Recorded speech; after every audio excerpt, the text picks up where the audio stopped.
It is wise to know what comes first and what to do first.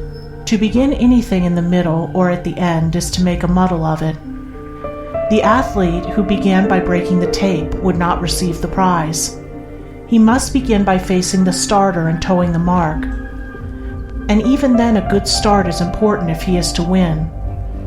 The pupil does not begin with algebra and literature, but with counting and ABC.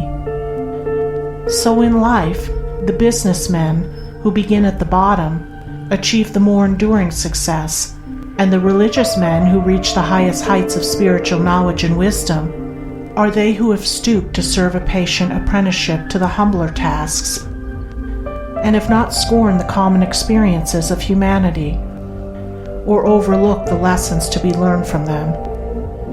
The first things in a sound life, and therefore in a truly happy and successful life, are right principles. Without right principles to begin with, there will be wrong practices to follow with, and a bungled and wretched life to end with. All the infinite variety of calculations which tabulate the commerce and science of the world come out of 10 figures. All the hundreds of thousands of books which constitute the literature of the world and perpetuate its thought and genius are built up from the 26 letters. The greatest astronomer cannot ignore the 10 simple figures. The profoundest man of genius cannot dispense with the 26 simple characters. The fundamentals of all things are few and simple, yet without them there is no knowledge and no achievement. The fundamentals, the basic principles in life or true living, are also few and simple, and to learn them thoroughly and study how to apply them to all the details of life is to avoid confusion and to secure a substantial foundation for the orderly building up of an invincible character and a permanent success. And to succeed in comprehending those principles in their innumerable ramifications in the labyrinth of conduct is to become a master of life. The first principles in life are principles of conduct. To name them is easy. As mere words, they are on all men's lips. But as fixed sources of action, admitting of no compromise, few have learned them. In this short talk, I will deal with 5 only of these principles. These 5 are amongst the simplest of the root principles of life, but they are also those that come nearest to the everyday life, for they touch the artisan, the businessman, the householder, the citizen at every point.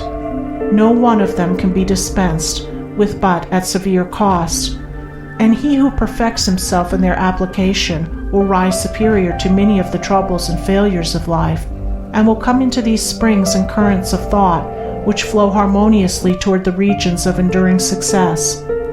The first of these principles is duty. A much hackneyed word, I know, but it contains a rare jewel for him who will seek it by assiduous application. The principle of duty means strict adherence to one's own business, and just as strict non-interference in the business of others.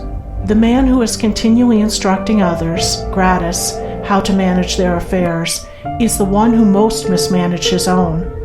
Duty also means undivided attention to the matter in hand, intelligent concentration of the mind on the work to be done. It includes all that is meant by thoroughness, exactness, and efficiency. The details of duties differ with individuals, and each man should know his own duty better than he knows his neighbor's, and better than his neighbor knows his.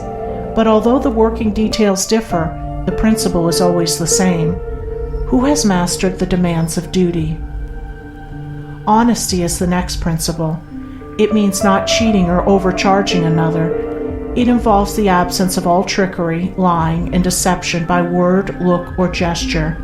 It includes sincerity, the saying what you mean, and the meaning what you say. It scorns cringing policy and shining compliment. It builds up good reputations, and good reputations build up good businesses, and bright joy accompanies well-earned success. Who has scaled the heights of honesty? Economy is the third principle. The conservation of one's financial resources is merely the vestibule leading towards the more spacious chambers of true economy. It means, as well, the husbanding of one's physical vitality and mental resources.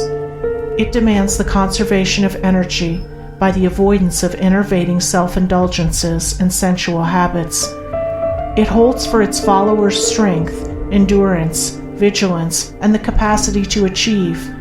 It bestows great power on him who learns it well, who has realized the supreme strength of economy. Liberality follows economy. It is not opposed to it. Only the man of economy can afford to be generous. The spendthrift, whether in money, vitality, or mental energy, wasted so much on his own miserable pleasures as to have none left to bestow upon others. The giving of money is the smallest part of liberality. There is the giving of thoughts and deeds and sympathy, the bestowing of goodwill, the being generous towards calumniators and opponents. It is a principle that begets a noble, far-reaching influence. It brings loving friends and staunch comrades, and is the foe of loneliness and despair. Who has measured the breadth of liberality? Self-control is the last of these 5 principles, yet the most important. Its neglect is the cause of vast misery, innumerable failures, and tens of thousands of financial, physical, and mental wrecks. Show me the businessman who loses his temper with a customer over some trivial matter, and I will show you a man who, by that condition of mind, is doomed to failure. If all men practiced even the initial stages of self-control, anger, with its consuming and destroying fire, would be unknown.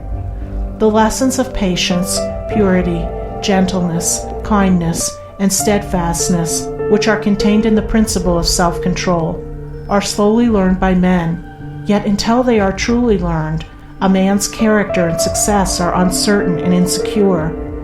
Where is the man who has perfected himself in self-control?